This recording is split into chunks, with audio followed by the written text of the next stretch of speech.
아멘. 사랑하고 축복합니다. 우리 하나님 말씀 누가복음 5장 1절에서 11절 말씀 함께 보겠습니다. 누가복음 5장 1절에서 11절 말씀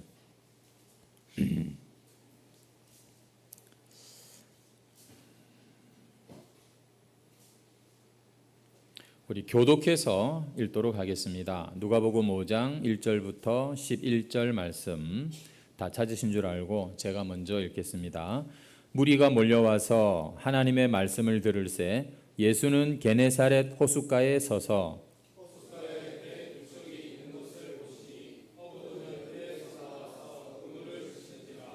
예수께서 한 배에 오르시니 그 배는 시몬의 배라. 육지에서 조금 떼기를 청하시고 앉으사 배에서 무리를 가르치시더니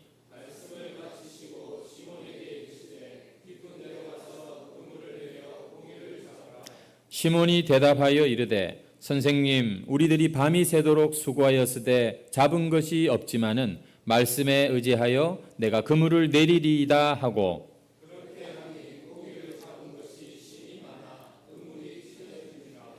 이에 다른 배에 있는 동무들에게 손짓하여 와서 도와달라 하니 그들이 와서 두 배의 채움에 잠기게 되었더라.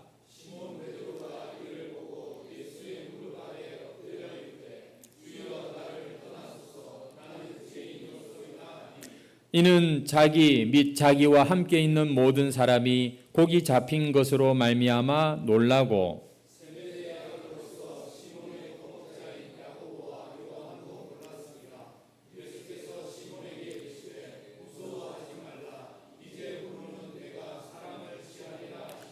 다 같이 그들이 배들을 육지에 대고 모든 것을 버려두고 예수를 따르니라. 아멘.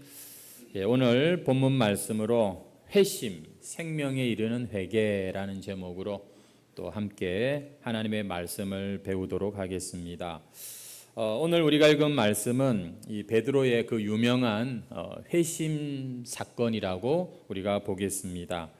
베드로가 예수님께 참 자신을 죄인이라고 고백하면서 엎드리고 이제 그 이후로는 더 이상 어부의 생활을 하지 않고 예수님을 따르게 되는 그런 아주 베드로의 인생에 있어서 아주 중요한 큰 사건인데요. 특별히 오늘 우리가 말씀을 들으면서 계속해서 좀 유념해야 될 부분이 뭐냐면 이 베드로의 극적인 회심, 이 회개하는 이 모습이 베드로 자신의 어떤 그런 준비와 어떤 이 고백이라기보다는 예수님께서 그의 베드로에게 의도적으로 먼저 찾아오시고 의도적으로 예수님께서 베드로를 이렇게 만들어가고 계신다는 관점에서 우리는 오늘 이 말씀을 함께 나누었으면 좋겠습니다. 유명한 말씀인데요. 게네사렛 호숫가라고 1절에 보면 나와 있는데 우리가 잘 아는 바로 갈릴리 호수, 디베랴 바다라고도 말하는 그 호수입니다. 지금 예수님께서 이 사람들에게 말씀을 전하기 위해서 베드로의 그 배를 잠시 좀 빌려달라고 지금 이제 요청을 하시는 그런 내용이 나오는데 지금 이곳은 베드로가 평소에 열심히 그물질을 하면서 생계를 이어가는 그런 자신의 일터이죠. 바로 그 갈릴리 호숫가입니다. 그렇지 않아도 지난밤에 열심히 그물질을 해서 이제 막 아침이 되어 돌아왔고 이제 다시 그물을 정리하고 이제는 집에 가서 좀 쉬어야 되는 이런 상황입니다. 문제는 지난밤에 한 마리도 고기를 못 잡았다는 사실이죠. 그래서 몸도 피곤할 뿐만 아니라 아마 마음도 굉장히 지쳐 있지 않았을까. 어쨌든 빨리 지금 정리하고 집에 가서 쉬고 싶은 심정이 간절했을 것입니다. 그러다 보니 예수님이 지금 자기 앞으로 왔다 갔다 하시고 지금 이 사람들에게 말씀을 전하시려고 하시는 그런 모습도 별로 이 베드로에게는 큰 관심거리가 안 되었을 겁니다. 그저 피곤한 것입니다. 그저 빨리 집에 가서 좀 쉬고 싶은 그런 상태라는 것이죠. 그런데 예수님께서 지금 이 피곤한 베드로에게 오셔서 네 배를 좀 잠깐 빌려달라 이렇게 말씀하시고, 그리고 그 배 위에서 사람들에게, 이제 바닷가에는 사람들이 있고 예수님은 이제 배를 타시고 베드로가 좀 이렇게 조종을 하겠죠. 조금은 떨어져 가지고서 말씀을 전하시는 그런 지금 상황이 된 것입니다. 사실 베드로가 지금 이 예수님을 만나는 이 장면은 처음이 아니죠. 우리가 잘 알다시피 얼마 전에 동생 안드레가 자기를 끌고 예수님에게 가서 한번 인사를 한 적이 있습니다. 여러분, 이 안드레는 베드로의 동생인데요. 또한 이 안드레는 당시 세례 요한의 제자이기도 했습니다. 그런데 하루는 스승 세례 요한이 갑자기 예수님이 지나가는 걸 보더니만 보라, 하나님의 어린 양이로다. 이렇게 예수님을 지명해 가지고서 그렇게 예수님을 하나님의 어린 양이라고 불렀던 것입니다. 이 말은 저분이 바로 우리가 기다리던 메시아다라는 그런 뜻이거든요. 그래서 그 스승의 말을 듣고 이 안드레가 그날 이 예수님과 함께 하루를 보낸 적이 있습니다. 그리고는 이 안드레의 마음에 과연 이분이 우리가 기다리던 메시아가 맞겠다라는 그런 생각이 들었던 거죠. 그래서 어떻게 했냐면 바로 자기하고 가장 가까운 이 형을 베드로를 데리고 예수님께로 왔던 것입니다. 그때 이 예수님을 베드로는 만났어요. 사실 그때까지는 그의 이름이 베드로가 아니었습니다. 원래 이름은 시몬이죠. 그런데 그 예수님과 처음 만났던 그 순간에 예수님이 시몬에게 너는 장차 게바라 하리라. 이 게바라는 말이 히브리 말인데 헬라 말로 하면은 베드로라는 그런 단어입니다. 그러니까 이 베드로라는 이름은 예수님이 지어주신 별명이었고 예수님이 지어주신 그의 이름이 된 것이지요. 무슨 뜻이죠? 반석이라고 하는 그런 뜻입니다. 하지만 그날 예수님께 만나서 인사하고 예수님께 별명 하나 얻은 그거 외에는 사실 또 다른 무슨 변화가 크게 있었던 것 같지가 않습니다. 계속해서 베드로는 자기 생활로 돌아왔고 어부 생활을 계속 했던 것이죠. 오늘 우리가 읽은 본문 말씀은 아마 두 번째 베드로가 예수님을 만난 그런 모습으로 보는데, 이번에는 예수님이 베드로에게 찾아오신 겁니다. 그리고는 그 그물질하고 빨리 집에 가서 쉬고 싶은 베드로에게 네 배를 좀 잠깐 사용하고 싶다 이렇게 말씀하셨고요. 베드로는 그래도 안면이 있지 않습니까? 인사까지 나눈 사이인데 이 예수님이 그분에 대한 그분의 그 청을 참 못 이기고 그렇게 자신의 그 배를 육지에서 조금 떼어서 예수님이 그 배에서 말씀을 전하시게 하시고 이제 자기는 어쩔 수 없이 그 배에 같이 이렇게 앉아서 말씀을 듣는 이런 상황이 되었던 것이죠. 이때까지도 베드로는 예수님이 자기에게 의도적으로 찾아오셨을 거라고는 생각도 못했을 것입니다. 저는 여기서 우리 예수님의 심정을 조금 이해할 것 같기도 해요. 왜냐하면 비록 지금 고기 한 마리 못 잡고 낙심하고 피곤한 이 베드로지만, 그래서 이 베드로가 빨리 집에 가서 쉰다고 해서 진정한 그에게 힘과 그런 안식이 있느냐, 그것은 아닌 것을 주님께서는 잘 아셨기 때문에 어쨌거나 베드로가 당신 옆에 가장 가까이에 붙어서 그 말씀을 가장 잘 들을 수 있도록 그렇게 예수님께서는 베드로에게, 사실은 베드로가 예수님께 자리를 마련해 드렸다기보다는 예수님께서 베드로에게 말씀 들을 수 있는 자리를 마련해 준 것 같은 그런 장면을 저는 보는 것입니다. 왜냐고요? 말씀드린 대로 사람이 진짜 변화가 되고 진짜 새 힘을 얻고 진짜 어떤 영혼이 살아나게 하는 것은 하나님의 말씀을 들을 때 일어나는 일이기 때문이지요. 그래서 이날 아침 베드로는 이 예수님의 말씀을 바로 그 옆에서 듣게 될 수밖에 없었고, 그리고 그 말씀이 하나하나가 이 베드로의 마음을 조금씩 움직이는 그런 일이 일어났던 것을 볼 수가 있습니다. 왜냐하면 여러분 5절 말씀해 보시면 마지막에 이런 말을 합니다. 말씀에 의지하여 내가 그물을 내리리이다. 밤이 새도록 수고하여 잡은 것이 없지만, 정말 자기는 지금 피곤하고 힘들지만 말씀에 의지하여 라는 이런 말을 하고 있지 않습니까? 아마 그는 정말 처음에는 그물을 정리하면서 예수님 말씀을 듣는 둥 마는 둥 그렇게 했을 겁니다. 그런데 조금씩 그 말씀이 귀에 들리는 거예요. 그 말씀이 이 베드로의 마음을 움직이고 있는 이런 일이 일어났다는 것이죠. 그러니까 말씀에 의지하여 하면서 그물을 내리겠답니다. 여러분, 이거는요 상식적으로 이런 일은 참 이해할 수 없는 거예요. 베드로는 갈릴리 호수에서 잔뼈가 굵은 그런 어부입니다. 여러분, 이 어부들은요 나름대로 자기 경험이라는 게 있거든요. 그런데 지금 이 랍비, 지금 젊은 이 선생의 이 말을 듣고 지금 깊은 곳으로 가서 그물을 내린다. 더군다나 지금 자기가 피곤하고 지쳐있는 이런 상황에 그물까지 지금 다 정리한 마당에 그물을 다시 내린다? 여러분, 이건 쉬운 일이 아니잖아요. 게다가 저 깊은 데까지 큰 수고가 따르는 그런 일이지만 하나님의 이 말씀에 의지하니까 그런 일도 할 수 있는 것을 우리가 보게 됩니다. 왜냐하면 주님의 이 말씀은 그런 것이기 때문이죠.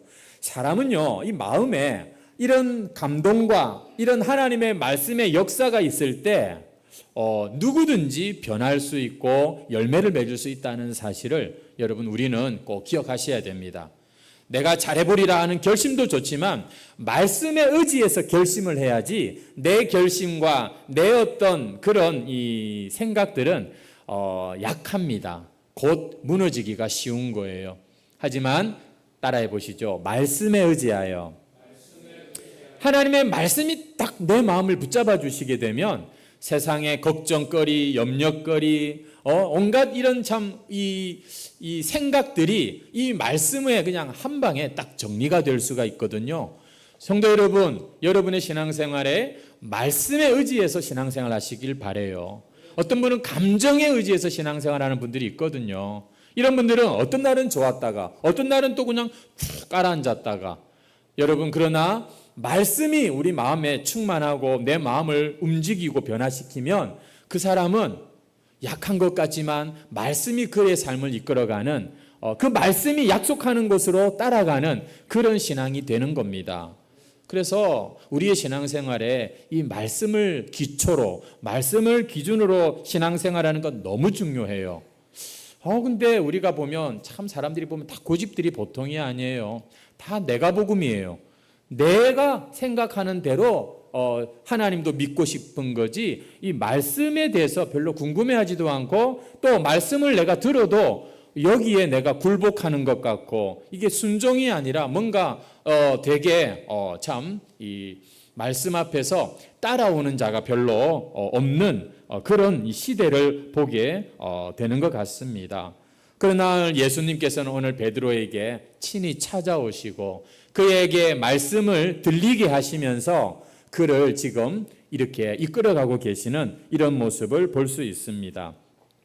몸은 피곤했지만 그 말씀 가운데 왠지 마음이 차분해지면서 뭔가 또 될 것 같은 이런 희망이 생긴 것 같기도 합니다. 중요한 것은 지금 자기를 향하여서 주시는 그 명령, 그 말씀에 이 사람 베드로가 반응을 하게 있다는 것이죠. 깊은 데로 가서 그물을 내려 고기를 잡으라. 평소 같으면 들을 가치도 없는 말이었어요. 근데 그날은 참 하나님의 은혜가 임했던 거죠. 그 말씀에 전혀 저항할 수 없이 예 하고 말씀 듣고 순종하는 베드로의 모습을 오늘 우리가 보게 되는 겁니다. 여러분, 이거는요, 지금까지 고기 잡으려면 늘 자기가 판단하거든요. 오늘은 바람이 어떻게 불고 오늘은 보니까 어느 바닷가 저 지점에 가서 그물을 내려보겠다. 이렇게 항상 자신의 경험, 자신의 생각을 가지고서 행동에 옮겼는데 그날 아침 이 배의 선장은 자기가 아니라 예수님이셨습니다. 베드로는 지금 예수님과 함께 아주 새로운 경험을 하고 있는 거예요. 한번 예수님 말씀대로 한번 따라가 보는 그런 거죠. 여러분, 신앙생활은 이렇게 하는 거죠. 신앙생활은 내가 예수님 믿고 교회를 이렇게 다니는 것이 전부가 아니라 그 예수님을 내가 모시고 따라다니는 겁니다. 예수님과 함께 동행하는 게 신앙생활인 거지, 일요일 됐다, 교회 가자, 그것도 귀한 거지만 여러분 그것만이 전부 신앙의 전부라고 생각할 수는 없어요. 오늘 베드로가 보니까 그 말씀이 이 사람을 움직이고 그리고 이끌어가는 것을 볼 수 있지 않습니까? 지금 이 모습을 다른 동료 어부들이 보고 있으니까 참 어처구니 없는 모습이죠. 좀 무슨 바보 같은 짓인가 싶겠지만, 그러나 지금 베드로는 지금 이 예수님과 함께 가자고 하는 곳까지 지금 이렇게 가고 있는 이런 모습을 우리가 보게 되었고, 이날 베드로는 평생에 잊을 수 없는 그런 아침을 맞이하게 되는 것이죠. 그동안 그렇게 자기가 쫓아다녔던 그 물고기 떼를 만나는 경험을 이 베드로가 하게 됩니다. 말씀에 의지해서 그물을 내렸는데 그물이 찢어질 정도가 되었다고 기록하고 있고, 동무들을 불러서 2배에 가득 채웠다, 이렇게 말씀을 우리가 보게 됩니다. 야, 완전 그냥 대박이죠. 좀 횡재를 한 것입니다. 자, 그런데 여러분 이 순간에 베드로는 전혀 다른 고백을 하고 있다는 것입니다. 그때 이 베드로가 보니까 갑자기 엉뚱한 그런 고백을 하는 거예요. 할렐루야, 역시 감사합니다, 뭐 이렇게 나와야 되는데 지금 평소에 그렇게 원했던 만선의 기쁨보다는 오히려 이분이 누군가라는 그 생각에 갑자기 두려움이 훅 그 베드로의 마음에 밀려 들어왔던 겁니다. 왜냐하면 내가 이분 앞에서 어떤 자인지를 알게 되었기 때문인 것이죠. 8절을 보시겠습니까? 시몬 베드로가 이를 보고 예수의 무릎 아래 엎드려 이르되 주여 나를 떠나소서, 나는 죄인이로소이다. 아니 그 앞에 7절을 보시면은 지금 배에다가 이 고기를 잔뜩 잡아가지고 2배에 채웠고 잠기게 되는 이런 횡재를 만났는데 그 7절과 8절 사이에 아무런 다른 사건이 없어요. 근데 8절에선 지금 이 장면을 보고 베드로가 뭐라고 말하냐면 나를 떠나시래요. 주님, 나를 떠나세요. 왜? 내가 죄인이기 때문입니다. 이렇게 고백합니다. 여러분 지금 이 베드로의 고백은요, 진짜 고백입니다. 진짜 베드로는 지금 예수님 앞에서 예수님 내가 죄인입니다 라고 진짜 회개하고 있는 그런 모습입니다. 보세요. 일단 무릎 아래 엎드렸다 이렇게 말하고 있죠. 이 모습 자체가 벌써 진지하고요. 그리고 나를 떠나소서 내가 죄인입니다. 여러분 지금 이 말은 무슨 말일까요? 베드로가 지금까지 예수님을 그저 좋은 선생으로 그렇게 생각을 했었다면 이제 이분이 과연 누구인가? 정말로 하나님께로부터 온 메시아 구원자시구나. 여러분 그 고기가 그 바다에 어디 있는지 알 수 있습니까? 근데 이분이 그곳을 아신 것처럼 자신의 모든 것도 다 알고 계시겠다, 이런 생각이 드니까 이분 앞에서는 자기가 도저히 감출 수 있는 게 없구나, 이걸 깨닫고는 나는 죄인입니다, 나를 떠나소서, 이렇게 지금 고백하고 있는 것이죠. 성도 여러분, 우리가 예수님께 이런 생각이 들 때가 있습니다. 그냥 성경책에나 계시고 목사님 말씀할 때나 한 번씩 듣는 이름 예수님이 아니라 정말 내가 이 예수님 앞에 앉아 있는 것 같은 느낌, 정말 이 예수님의 눈동자가 나의 인생에 그 감추어져 있던 모든 것을 다 보고 알고 계시는 것 같은 그런 여러분 때가 있습니다. 물론 그때는 주로 예배하는 때고 내가 기도하는 때고 내가 하나님 앞에 찬양하는 때 그런 일들이 많지만, 주님이 그 어릴 때부터 익숙하게 들었던 그 예수님이 어느 날 내 앞에 딱 와 계신 것 같은 이런 것을 경험할 때 여러분 기분이 어떨 것 같아요? 할렐루야, 기다렸습니다 예수님, 이럴 것 같죠? 주님 하고는 말도 안 나올 정도로 우리의 마음이 그렇게 참 두려움이 생길 수도 있다는 것을 우리는 오늘 베드로의 이 경험을 보면서 알 수가 있는 것이죠. 하지만 거기서 그치는 것이 아니라 예수님께서 베드로에게 말씀하십니다. 10절 말씀인데요. 무서워하지 마라. 한번 따라하시죠. 무서워 말라. 여러분, 예수님께서 이 베드로에게 이렇게 참 무서워 말라라고 하시는 것은 그 사람의 이 베드로 안에 있는 그 모든 것을 다 알고 계시고 이미 그것을 다 예수님은 받아주셨기 때문에 이렇게 말씀하시는 겁니다. 예수님은 지금 베드로에게 정죄의 칼을 가지고서 너가 이런 놈이구나, 내가 이런 나쁜 짓을 했구나, 그렇게 찾아오신 게 아니라 베드로의 모든 연약한 것과 그의 모든 생각과 그동안의 경험들을 아시고 주님께서는 다 그것을 받아주시면서 무서워 말라 이렇게 말씀을 하고 계시는 겁니다. 그뿐만이 아니라 이제 후로는 네가 사람을 취하리라. 새로운 사명이랄까요? 어떤 인생의 새로운 목표를 주시면서 예수님이 찾아오십니다. 이때부터 베드로는 예수님의 제자가 됩니다. 다시 말해서 이때부터 베드로는 정식으로 이제 예수님을 따르는 그런 자가 되었다는 그런 말인 것이죠. 물론 여러분 베드로의 이 아침에 참 이 사건으로 인해서 완전한 그런 하나님의 일꾼으로 이제 완성되었는가라고 할 때는 절대 그렇지 않습니다. 여전히 베드로는 이후 3년간의 제자 훈련 가운데에도 보면 참 여러 가지 실수가 많았던 사람이고 심지어 나중에 예수님을 3번이나 부인하는 경험도 하지 않습니까? 하지만 주님께서는 이 베드로를 다시 회복시키시고 다시 교회의 그런 참 지도자로 그렇게 당신의 종으로 세워서 사용하시는 것을 우리가 볼 수가 있는 것이죠. 이렇게 여러분 베드로뿐만 아니라 모든 성도들의 삶을 가만히 돌아보면요, 모든 것이 하나님이 시작하셨어요. 하나님이 저에게 우리에게 찾아오신 거고요. 하나님이 또 우리를 기다려 주시고 다시 또 회복시켜 주시고 그렇게 하나님은 우리의 일생 가운데 떠나지 않으시면서 우리를 계속해서 만들어가고 계시는 것을 우리는 볼 수 있습니다. 그래서 구원은 은혜라고 이렇게 말을 하는 것이죠. 한번 따라해 보십니다. 모든 것이 하나님의 은혜입니다. 정말 이 하나님의 끊임없는 사랑과 이 지속적인 은혜가 없으면 우리는 벌써 예수님을 잃어버려도 벌써 잃어버렸을 사람들입니다. 근데 이상하게 하나님께서는 또 보면 좋은 그런 또 참 사람을 만나게 하시고 또 말씀을 또 듣게 하시고 또 참 나를 섬겨주는 손길을 또 경험하게 하면서 우리의 이 연약한 이 참 믿음의 걸음이 그래도 한 걸음 한 걸음 정상적으로 걸어갈 수 있고 나중에는 정말 달려갈 수 있는 이런 사람들로 계속해서 주님께서는 변화시켜 주고 계신다는 것이죠. 오늘 설교의 주제는 회개입니다.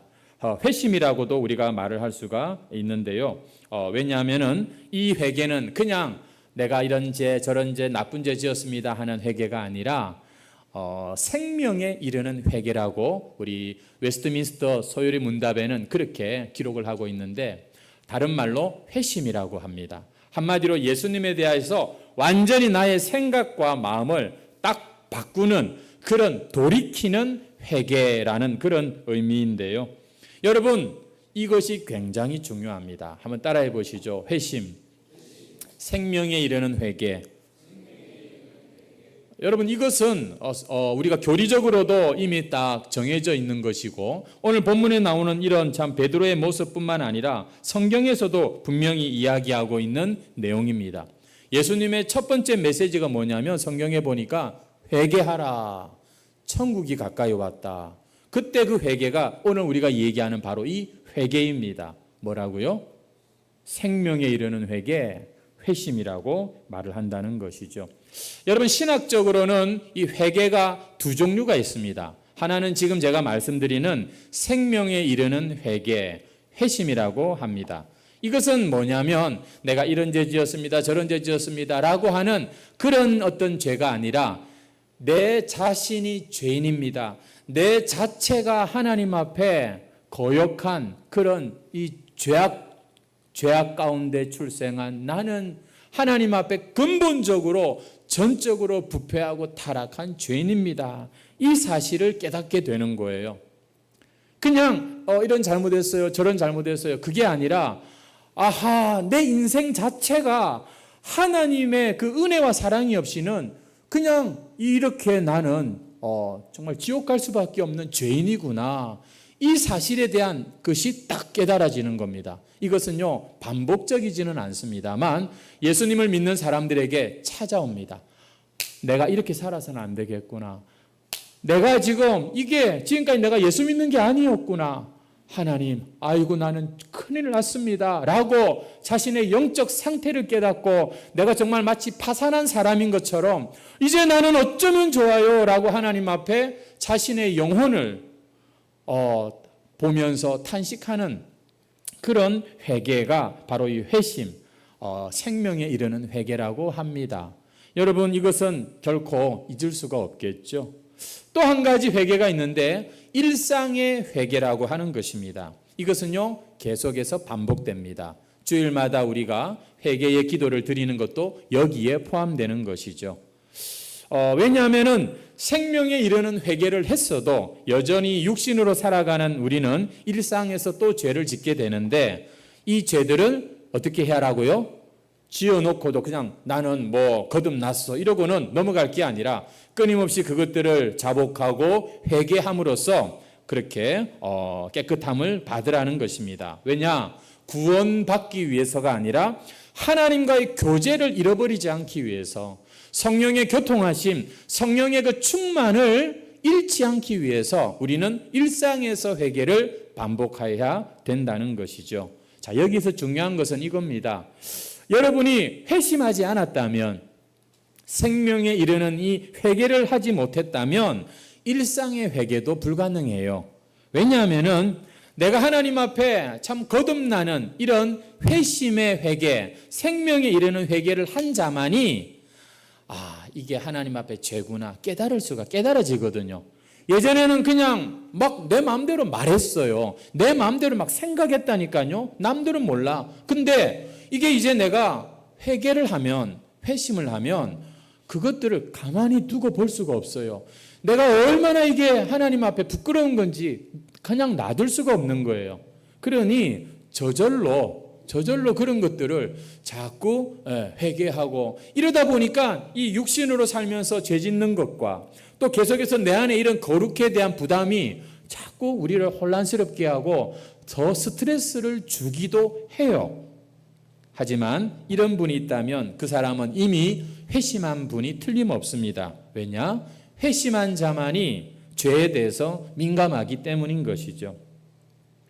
그러면 여러분, 오늘 이 생명에 이르는 회개, 회심은 어떻게 일어나는가? 여러분, 이것을 우리가 좀 생각을 해보려고 하는데요. 제일 중요한 것은 이겁니다. 한번 따라 하시죠. 회심의 주도권은 전적으로 주님께 있다. 오늘 베드로에게 예수님이 찾아오셨죠. 여러분, 베드로에게 예수님께서 말씀하시죠. 여러분, 베드로가 지금 나를 떠나서서 나는 죄인입니다라고 그렇게 참 소중하고 귀한 고백을 하는데요. 그게 지금 다 주님이 찾아오셔서 베드로 가운데 역사하심으로 이런 일들이 일어났다는 겁니다. 그래서 나도 회심을 하고 싶다 이렇게 생각하는 그런 분이 계시다면 먼저 나에게 생명의 말씀을 주시고 또 나에게 그 말씀이 들리는 귀를 열어주시고 마음을 열어주시는 그 예수님, 그분께 우리가 나아가야 된다는 것입니다. 우리 중에는 그 누구도 내 스스로 내가 젊은 시절에 내 발로 교회를 나갔소 이렇게 자랑할 사람이 아무도 없어요. 왜냐하면 그 안에는 다 보면 자기의 생각과 어떤 목적이 있기 때문인 것이죠. 여자 뒷공무니를 따라서 왔든지 아니면 교회를 내가 나가면서 내가 뭔가를 어떤 다른 목적이 있을 수 있는 거예요. 어떤 사람도 하나님 앞에 내가 스스로 회심하기 위하여, 회개하기 위하여 하나님을 찾는 자가 이 세상에는 단 한 사람도 없다. 이게 성경이 말씀하고 있지 않습니까?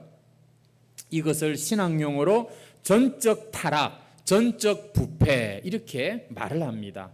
우리 안에는 그 누구도 스스로 구원 얻을 어떤 힘을 가진 그런 생각을 가진 사람이 없어요. 오직 하나님의 전적인 은혜가 그 사람을 예배당으로 데리고 왔고 하나님의 말씀을 듣게 하시면서 그 마음 안에서 지금도 역사하고 계신다는 사실이죠. 그래서 이 인간의 전적 타락이라는 말을 제가 했는데 이것은 결국엔 하나님의 무조건적인 은혜와 같이 갈 수밖에 없는 교리가 되는 것이죠. 여러분, 기독교는 세상의 수많은 종교 중에 하나다 이렇게 생각하는 분들이 많겠지만 진짜 여러분 공부를 해보면은 기독교는 세상의 다른 종교와 완전히 달라요. 우리가 흔히 말하죠. 지성이면 감천이라고. 노력해서 착하게 살고 도를 터득하고 이렇게 구원을 받고 해탈을 하고 신의 경지에 이를 것이라고 생각하는 게 일반 종교들에서 말하는 것입니다. 그런데 기독교는 모든 사람이 다 죄인이고 그 누구도 자신을 스스로 그 죄에서 끌어올릴 수 있는 그런 노력과 그런 어떤 도가 트는 사람이 있을 수가 없다. 오직 구원은 하나님의 은혜로만, 하나님이 찾아오셔서 하나님이 내 귀가 열리고 말씀이 들리고 마음이 열리고 움직이고 이 모든 것을 하나님이 만들어 주셔야 이 죄인이 이 먼지와 같고 이 참 그 아무것도 아닌 내가 그 하늘의 생명의 접붙임을 받아 하나님의 자녀가 되는 역사가 일어난다는 것이 이것이 성경이 말씀하고 있는 것이죠. 그래서 여러분 그 일을 위하여 예수님이 이 땅에 오신 겁니다. 그 구원의 문을 활짝 열어주시기 위하여 예수님이 죽으셨고요. 부활하신 거예요. 그래서 오늘날도 딴 거 여러분 생각하지 마세요. 누구든지 주 예수를 믿으면 구원을 받습니다. 이 말은 우리가 구원받기 위해서 어떤 노력을 하는 것이 아니라 예수님을 환영하고 예수님을 영접하고 그 예수님을 잃어버리지 않는 예수님과 동행하는 그 예수쟁이가 될 때 우리는 이 성경이 약속하고 하나님이 약속하는 이 구원의 선물을 우리가 참 누리게 된다는 것이죠. 그래서 이거는 여러분 저절로 되는 거예요. 이건 그냥 예수님이 우리에게 찾아오신 사람 그리고 그 안에 예수님께서 일하시는 사람들 안에서 저절로 우리가 볼 수, 그래서 이것은 믿음의 수동성 이렇게 교리적으로는 말을 합니다. 요약하면 우리가 오늘 이야기 나누는 이 회심, 아니 이 믿음의 문제도 마찬가지예요. 하나님께서 우리에게 베풀어 주신 이 은혜를 우리가 그저 받는 거예요. 믿음은 뭐냐면 아멘 하는 겁니다. 아멘이 뭐냐면 예, 동의합니다. 고개를 끄덕이면서 받아들이는 게 믿음이라는 것이죠. 참 쉬운 것 같기도 하고 어려운 것 같기도 해요. 우리 이제 착한 사람이 됩시다. 우리 이제 열심히 뭔가를 합시다. 이렇게 접근하는 것이 아니라 우리에게 찾아오신 하나님의 선물 예수님을 받아들여라, 모셔드려라. 오늘 우리가 읽은 이 베드로는 이와 비슷한 경험을 지금 이렇게 하고 있는 겁니다. 우리가 다 이런 참 이 신앙의 삶을 돌아보세요. 다 그런 경험이 있는 것 같아요. 다 보면요, 부모님 따라 교회를 나오기 시작했잖아요. 누군가 친구와 누군가의 전도를 받아 교회에 나오게 되었다니까요. 내가 스스로 하나님을 찾는 경우가 별로 없습니다. 그리고 어쩌다 보니 내가 수련회에서 혹은 예배드리다가 혹은 내가 기도하다가 혹은 좋은 찬양을 듣다가 여러분 우리의 마음에 이런 참 소중하고 귀한 은혜와 역사가 여러분 경험되어 진다는 것입니다. 내가 맨날 며칠 정말 온몸을 깨끗하게 이렇게 목욕하고 그래서 참 정한수 떠놓고 그렇게 내가 회심을 하는 것이 아니라 그냥 하나님의 은혜예요. 우리 가운데 찾아오셨어요. 우리로 하여금 눈이 갑자기 열리게 하시고 천국을 바라보는 이 믿음과 소망을 주셨기에 그래서 교회는요 찬송이 많아요. 그래서 예배에는요 우리가 하나님께 영광이라는 이런 표현을 많이 쓰는 거지 사람을 주목하는 것이 절대 여러분 이 교회 생활, 예배 생활이 아닌 것이죠. 오늘 그러면 제가 이 말씀을 드리겠습니다. 누가 회심한 자인가? 그 열매를 보면 알 수 있는데요. 누가 회심한 자인가? 누가 정말로 이 생명에 이르는 회개, 그 인생에 찾아오신 하나님을 진심으로 받아들이고 용서받은 그런 자가 되었는가? 네 가지를 보면 베드로를 보면 네 가지 회심의 분명한 결과를 볼 수가 있습니다. 첫 번째는요, 베드로가 인생의 주인을 바꾸는 것을 볼 수 있습니다. 처음에는 예수님을 5절에 보시면 선생님, 우리들이 밤이 새도록 어쩌고 저쩌고 이렇게 말을 하는데 8절에 보니까 베드로가 뭐라고 하냐면 주여 나를 떠나소서 이렇게 말해요. 지금까지는 예수님을 랍비 선생님 불렀다가 지금 회개하는 이 순간 예수님을 주님으로 부르고 있는 것을 봅니다. 내가 진정으로 회개를 했는지 안 했는지 어떻게 알 수 있느냐 하면 내 인생의 주인을 바꿨는지 안 바꿨는지를 보면 알 수 있는 거예요. 지금까지 내 인생 내 힘으로 잘 살 거라고 생각했는데 이 나이 돼가지고 이제 내가 깨닫게 되었어요. 내 인생의 주인이 예수님이라고 진작부터 그렇게 내가 많이 듣기는 들었는데 이제서야 주님 내 인생을 주님께 맡겨드립니다. 이렇게 고백하는 자, 그 사람이 바로 이 생명에 이르는 회심을 한 자의 고백이라는 것이죠. 생각보다 많은 사람들이 예수님 믿는다 그러면서 돈의 힘을 더 믿는 사람들이 많아요. 너무나 많은 사람들이 예수님보다는 가족이 더 중심이고 예수님보다는 자기 자신의 건강과 자기 자신이 더 주인인 그런 사람들이 많은 것을 봅니다만 참으로 회심한 자는 예수님을 이 생명과 나의 주인으로 이렇게 알게 되고 그렇게 모시는 것이 회심한 자의 모습입니다. 두 번째, 여러분 베드로에게서 볼 수 있는 그 회심한 자의 특징은 뭐냐면 내가 죄인입니다라고 깨닫고 고백한다는 것이죠. 10절 말씀을 다시 보시면 예수님께서 이 8절에 보시면은 나는 죄인으로서이다 이렇게 말하지 않습니까? 여러분 복음서에 보면은 예수님께서 베푸신 기적과 여러분 이런 참 것들이 얼마나 많이 나옵니까? 오병이어의 기적, 수많은 배고픈 자들을 먹이시는 예수님의 모습을 볼 수 있죠. 그 일이 있고 난 뒤에 사람들이 예수님을 모셔다가 왕으로 삼으려고 했다고 기록하고 있어요. 얼마나 인기 짱입니까? 그뿐만이 아니라 어떤 병이든지 예수님 앞에 오면 막 고치시니까 이게 또 얼마나 참 대단한 겁니까? 그런데 그런 기적과 그런 능력을 체험하고도 내가 죄인입니다 이렇게 고백하는 사람 별로 없어요.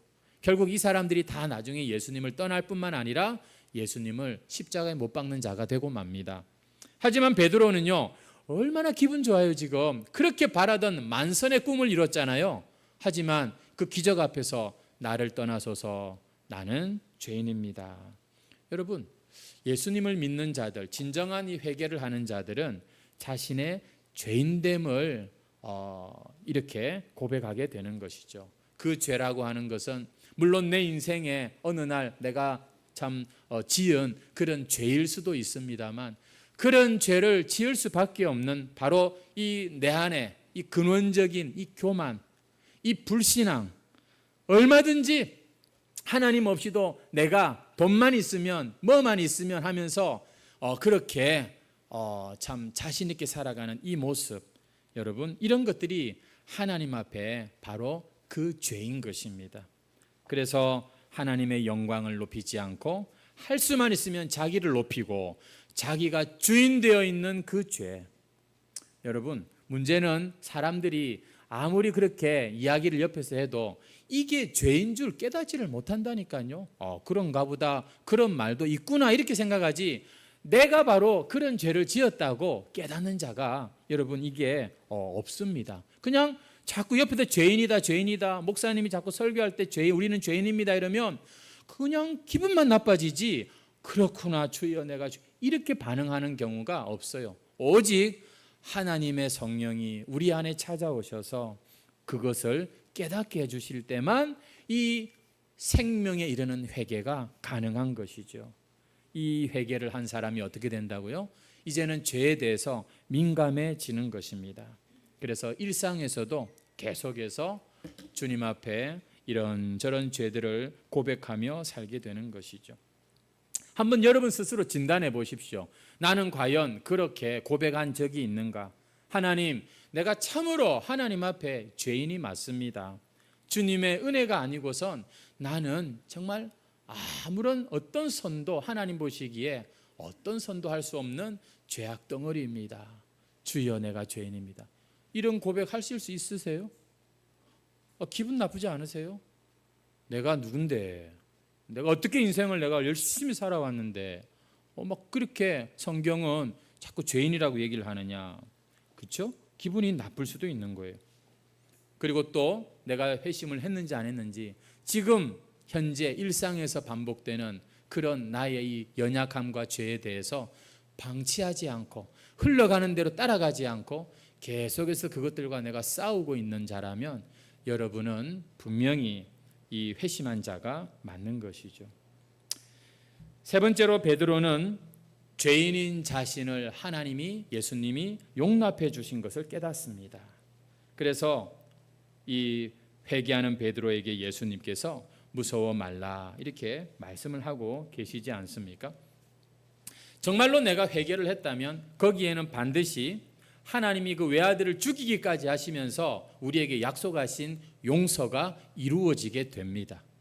내가 고백했는데, 내가 회개했는데 용서 안 해주시면 어쩔 거냐고요? 그럴 수는 없습니다. 왜냐하면 아들을 십자가에 못 박기까지 우리 죄를 해결해 주시려고 하시는 하나님의 사랑을 우리는 성경에서 분명히 확인할 수 있기 때문인 것이고, 그래서 여러분, 회개를 하는 자에게는요, 그 다음에는 이제 비참하고 이제는 참 이 어딘가 숨어 있어야 될 그런 것이 아니라 자유와 평안과 기쁨이 찾아오는 겁니다.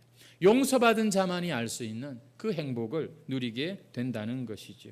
오늘 여러분에게 내가 비록 연약하지만 나 용서받았어, 난 하나님의 자녀야, 어느 누구도 내 안에서 이 기쁨과 평안을 빼앗길 수는 없어, 이런 자가 있다면 당신은 회심한 자가 분명합니다. 그뿐만이 아니라 베드로는 주님께서 부여하신 새로운 인생의 목표를 즐겁게 헌신하며 따라가는 그런 결과를 우리에게 보여줍니다. 예수님이 베드로에게 이제 후로는 네가 사람을 취하리라, 이 말씀을 딱 듣고 베드로가 어떻게 하냐면 그때부터 배를 버려두고 예수님을 따르는 자가 되는 것을 볼 수 있는 것이죠. 여러분, 내가 정말 하나님 앞에 회심한 자라면 우리는 여전히 직장을 가고 여전히 돈을 벌고 공부를 하고 하지만 이제 하나님께서 내게 주신 새로운 소명을 따라 사는 이런 자가 됩니다. 세상 끝날까지 내가 너희와 함께 하겠다고 말씀하시면서 주신 그 사명 뭡니까? 땅끝까지 복음을 전하라고 하시는 그 사명. 여러분, 우리는 여전히 우리의 은사와 직장과 또 우리의 참 이 모습을 각각 나름대로 다양하게 살아가지만, 그러나 우리 안에는 동일하게 이 하나님 나라의 꿈과 이제 사명을 가지고서 살아가는 그런 책임이 있는, 그런 사명 있는 자가 바로 된다는 것이죠. 여러분에게 그런 영혼 구원하여 제자 삼는 교회의 사명이 나의 사명이 되었다면 회심하지 않고는 그런 사명을 가질 수가 없는 거예요. 끝으로 베드로의 이 회심에 역시 영향을 끼치고 있는 그런 몇 가지 환경적인 요인들을 보면서 우리의 이 사명을 한번 좀 마음을 다졌으면 좋겠습니다. 첫 번째는 여러분, 베드로가 이 귀한 회심을 하게 된 그 배경에는 이 베드로의 실패가 있었다는 것입니다. 밤새도록 그물을 참 했지만 그러나 허탕친 이 자신의 그 경험이 보니까 지금 주님 앞에 이렇게 말씀에 움직이고 그 참 명령에 순종하고 이런 고백을 하는 아주 중요한 배경이 되더라는 것이지요. 여러분, 인생에서 실패하는 것만큼 그렇죠, 원치 않는 게 어디 있겠습니까? 우리의 한계를 경험하고 우리가 정말 아무것도 아닌 것이 드러나는, 여러분, 내 힘이 정말로 보잘것없다는 것을 깨닫는 그 순간이 이게 얼마나 참 우리에게는 정말 싫은 순간입니까? 그런데 사실은 그런 순간이 우리가 주님 앞에 무릎 꿇는 아주 참 유용하게 쓰임받는 시간이 될 수 있습니다. 그러니 여러분, 인생의 이런저런 시험과 실패 앞에서 너무 낙심하지 마시고 주님을 여러분 제대로 다시 한번 바라보는 기회로 삼으시고요. 여러분 주변에 혹시나 어려움에 처한 분이 있다면 그것은 지금 주님께 나오는 그런 사인일 수 있습니다. 그런 사람들을 섬기면서 기도하면서 우리는 주님께로 나오는 좋은 기회로 삼아야 된다는 것이죠.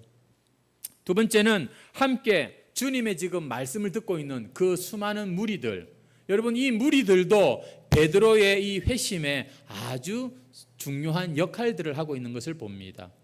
지금 같이 말씀을 듣지만 그 말씀이 베드로의 마음에는 지금 굉장히 참 중요하게 다가오고 있는 것이죠. 사실 아침부터 와서 예수님의 말씀을 듣는 그들의 모습을 볼 때 여러분 지금 베드로가 볼 때도 이건 좀 사람들이 좀 이상하다, 지나치다 그렇게 생각을 했을지 모르겠습니다만 나중에는 베드로도 알게 됐죠. 그때 예수님의 말씀을 듣는 것이 내가 고기 잡는 그것보다 더 중요한 일이었구나. 오늘 이렇게 주일 아침에 교회에 나와서 예배하고 하나님의 말씀을 듣는 것에 대해서 세상 사람들은 이상하게 생각합니다. 뭐 저런 사람들이 다 있나.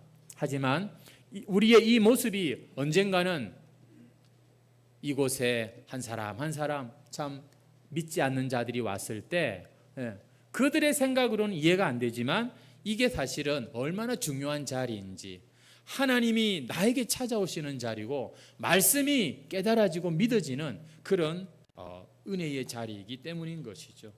그래서 이렇게 주일날 우리는 매 시간 모여서 예배를 드리는 겁니다. 목장별로 모여서 삶을 나누는 거예요. 여러분 우리가 오늘 이 한 가지 더 생각하려고 하는 것은 이 베드로가 지금 이렇게 회심을 하는데 아주 중요한 결정을 했던 사람이 또 한 사람이 있어요. 말씀드린 대로 동생 안드레. 여러분 안드레가 예수님께 베드로를 한번 데리고 나왔다니까요. 여러분 이 베드로를 예수님께 데리고 간 것이 사실은 결정적인 사건은 아니었지만 한번 그의 마음이 한번 예수님과 얼굴을 한번 마주하는 이것이 여러분 이 오늘 갈릴리 호수에서 베드로가 회심하는데 분명히 좋은 영향을 미친 것은 맞는 것이죠. 여러분 전도가 뭐냐면 내가 이 사람을 예수님 믿게 하는 것이라고 생각하면 이게 아무나 할 수 없어요. 근데 전도는 뭐냐면 그냥 예수님께 데리고 오는 겁니다. 데리고 오는 게 전도라니까요. 그런데 문제는 예수님이 어디 있냐 그러면 예수님께로 데리고 가야 되는데 예수님이 없어요. 예수님이 있어요. 두세 사람이 내 이름으로 모인 그곳에 내가 함께 한다고 하셨어요. 여러분 우리가 전도는요 예수님이 있는 그 자리로 데리고 나오는 겁니다. 이렇게 주일 예배 때 데리고 나오는 것이고 이 시간도 부담스러워하는 사람에게는 목장에 밥 한번 먹으러 와 하고 데리고 나오는 거예요. 그곳에는 누가 있냐면 예수님을 믿는 예수님의 이름으로 모인 자들이 그곳에 있다는 것이죠. 예수님을 보는 거예요. 어떤 사람들은 참 예수님을 잘 못 보여주는 그런 사람도 있지만 정말 예수님을 잘 보여주는 이런 분들이 모여있는 그곳엔 여러분 예수님을 만나는 역사가 일어나는 것입니다. 여러분의 목장이 그런 곳이 되기를 주의 이름으로 축원합니다. 믿는 자의 모임 가운데 여러분 누군가를 데리고 와서 밥 한 끼 먹이고 그 사람의 이야기 들어주고 우리가 이렇게 함께하는 모습을 보여주는 것만 해도 전도라니까요. 하늘에서 상을 잃지 않을 것입니다. 이렇게 베드로가 회심하는데 여러 가지 것들이 좋게 작용하는 것을 우리가 볼 수가 있는 것이죠. 말씀을 맺겠습니다. 아직도 자신의 회심에 자신이 없는 그런 분이 있습니까? 주님의 말씀을 사모하시기 바랍니다. 특별히 교회에서 제공하는 이 예배의 자리, 또 앞으로 지금 이제 예수님 영접 모임과 생명의 삶, 그 하나님의 말씀을 공부하는 자리로 한번 나와 보시기 바랍니다. 그러면 여러분들의 마음에 이 확신을 가지고 신앙생활을 하게 될 거예요. 특별히 지금이라도 내가 주님 앞에 진심으로 기도하고 찬송하고 여러분 이 예배 가운데 하나님을 간절히 찾는다면 하나님께서 우리에게 그런 은혜의 시간들을 주실 겁니다. 혹시 이 자리에 나는 회심한 것이 분명하구나 이런 마음이 드는 분이 있다면 뭘 해야 할까요? 감사해야 됩니다. 하나님의 이 은혜가 믿어지고 깨달아지게 된 건 너무 하나님 감사합니다. 모든 것이 하나님께 은혜입니다. 그리고 나를 이곳으로 인도해 주고 나를 예수님 믿게 한 우리 부모님, 우리 참 주변에 나를 전도한 분들에게도 감사해야 되겠지요. 회심한 것이 여러분 분명하다면 여러분은 이제 하나님께서 우리에게 주시는 것에 말씀에 의지하여 헌신하셔야 됩니다. 교회가 모이자고 하면 모여 주셔야죠. 교회가 우리 함께 하자 그러면 함께 해 주시기를 바랍니다. 그것이 내가 그 참 하나님의 그 은혜의 그 물결을 따라가는 모습인 거예요. 올해 우리 교회 표어처럼 이제 회심한 자답게 함께 우리 영혼 구원하여 제자 삼는 그런 성도들이 되시기를 주의 이름으로 축원합니다. 찬송가 279장 드리겠습니다.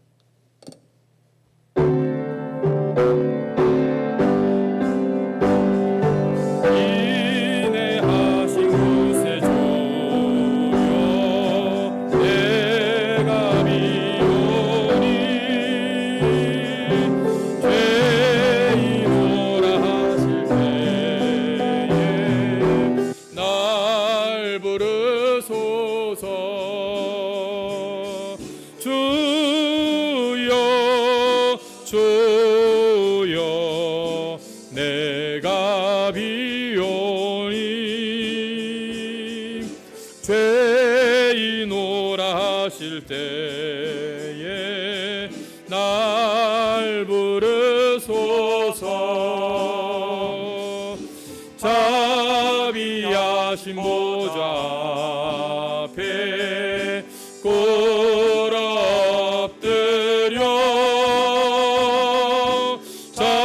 자복하고 회개하니 믿음 주소서. 주여 주여 내가 비오니 죄인오라 하실 때에 날 부르소서. 주의 공로 의지하여 주께 가오니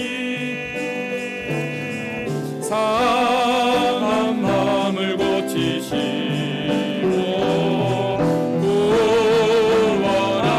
구원하소서. 주여 주여 내가 비오니 죄인오라 하실 때에 날 부르소서. 만복 근원 우리 주여 위로하소서. 우리 주와 같으신 어디 있을까. 주여 주여 내가 비오니 죄인오라 하실 때에 날 부르소. 주여 내가 비오니 주여 주여 내가 비오니 죄인오라 하실 때에 날 부르소서. 아멘. 우리 시간에 함께 기도하겠습니다. 참 이렇게 베드로에게 의도적으로 찾아오셔서 참 말씀을 듣게 하시고 참 그의 삶 가운데 역사하시는 우리 참 주님의 모습, 하나님의 이 사랑을 우리가 볼 때 우리 안에도 역시 지금까지 하나님께서는 참 변함없는 사랑과 신실하신 그 모습으로 일하고 계시고 우리 안에 참 역사하고 계시는 줄 믿습니다. 참 허물 많고 부족한 죄인들인데 떠나지 아니하시고 예수 그리스도 안에서 우리를 기꺼이 받아주시고 그리고 우리가 진정 회심한 자답게 정말 그렇게 새로운 살기를 원하시는 삶을 살기 원하시는 우리 주님 앞에 주여 참으로 날 구원해 주신 은혜 감사합니다. 이 구원의 이 참 회개에 합당한 그러한 삶을 살게 하시고 아직도 내가 자신이 없는 그런 자가 있다면 하나님의 말씀을 여러분 기억하시면 됩니다. 말씀을 붙드시면 됩니다. 주여 이 죄인을 불쌍히 여기시고 하나님의 나라에 이르게 해달라고 우리 시간에 한번 다 같이 말씀을 기억하면서 주여 한 번 외치고 통성으로 기도하겠습니다. 주여 은혜와 사랑을 감사합니다. 오늘도 함께 우리가 말씀을 나누면서 참으로 우리가 생명에 이르는 회개를 얻게 하시고 또 사모하게 하여 주시니 감사합니다. 아버지 하나님, 오늘 이 시간 사랑하는 주의 백성들 모든 심령마다 주님께서 참으로 약속하신 이 생명에 이르는 회개, 이 회심의 은혜를 돌이켜 참 이제는 주님을 따르는 그러한 제자들로 삼아주시기를 원합니다. 아버지 하나님, 죄인을 불쌍히 여겨주시고 주여 소망하고 기도합니다. 약속하신 말씀대로 우리가 하나님 앞에 이 회개의 은혜를 참 마음껏 누리고 고백하고 참 사용하는 자들이 되게 해주시옵소서.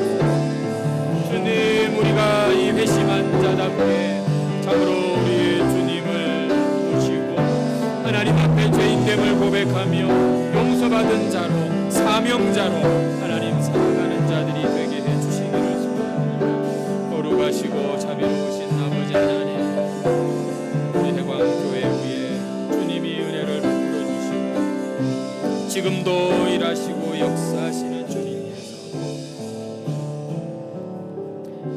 할렐루야, 찬양과 경배를 받으시기 합당하신 하나님 아버지, 영원하신 사랑으로 우리를 택하시고 또 찾아오시고 또 구원하여 주시는 이 은혜에 감사드리며 특별히 오늘도 말씀이 들리게 하시고 깨달아지게 하시고 믿어지게 하시니 감사합니다.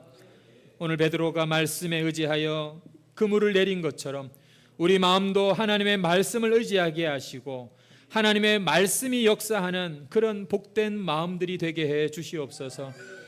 특별히 베드로의 눈을 열어 주님 앞에 자신을 깨닫게 하신 하나님, 우리에게도 이 은혜 주시기를 소원합니다.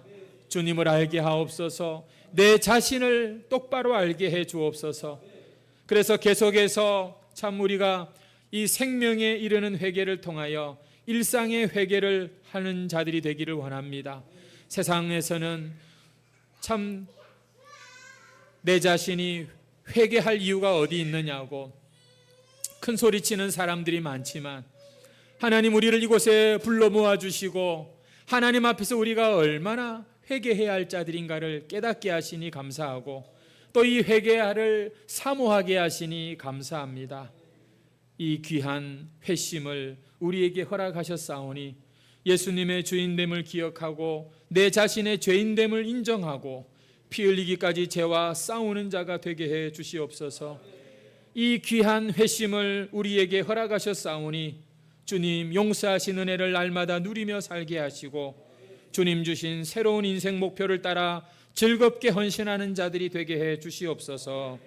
혹시라도 아직도 회심하지 못한 자가 있다면 주여 생명에 이르는 회개를 통하여 물과 성령으로 거듭나게 해 주옵소서.